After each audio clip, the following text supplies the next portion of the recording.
ఒక విషయం నాకు తెలియక అడుగుతున్నానండి. ప్రతి ఒక్కరు గూడా అక్క మీ లవ్ స్టోరీ షేర్ జేయండి.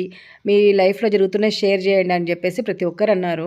సరే అని జెప్పేసి నాకు గూడా ఒక మెమొరీలాగా ఉంటది గదా! వీళ్ళు గూడా అడుగుతున్నారు గదా! అని జెప్పి నేను నా లవ్ స్టోరీ అయితే షేర్ జేస్తున్నా. బట్ వ్యూస్ అయితే రావడం లేదండి. వ్యూస్ రానప్పుడు నేను ఎందుకు చేయాలి అన్న ఒక క్వెషన్ మార్క్ అయితే నాలో అయితే ఏర్పడుతుంది. తర్వాత మళ్ళీ అనిపించిందనమాట. వ్యూస్ కోసం ఎందుకు నాకు గూడా ఒక మెమొరీలాగా ఉంటది గదా! నాకెప్పుడన్నా చూసుకోవాలన్నప్పుడు చూసుకోవచ్చు కదా! అని జెప్పేసి నేనైతే చేయడం అయితే మాననండి. ఓకే. ఈరోజైతే మేము వాకింగ్‌కెళ్ళినప్పుడు ఏంటంటే 2 కేజీల టమాటాలు, తర్వాత కనకాంబరం తోటకెళ్ళి కనకంబరాలు అవన్నీ గూడా తూకమేసుకున్నామండి చూడండి. అయితే పావు కిలో కనకంబరాలు 400 మీ ఊర్లో పావు కిలో కనకాంబరాలు ఎంతుంటాయి కామెంట్ బాక్స్‌లో కామెంట్ జేయండి. ఇంకా వాకింగ్ నుంచి ఇంటికొచ్చేటప్పుడు ఏంటంటే మా ఇంటి దగ్గర ఒక అంకుల్ ఉంటారనమాట.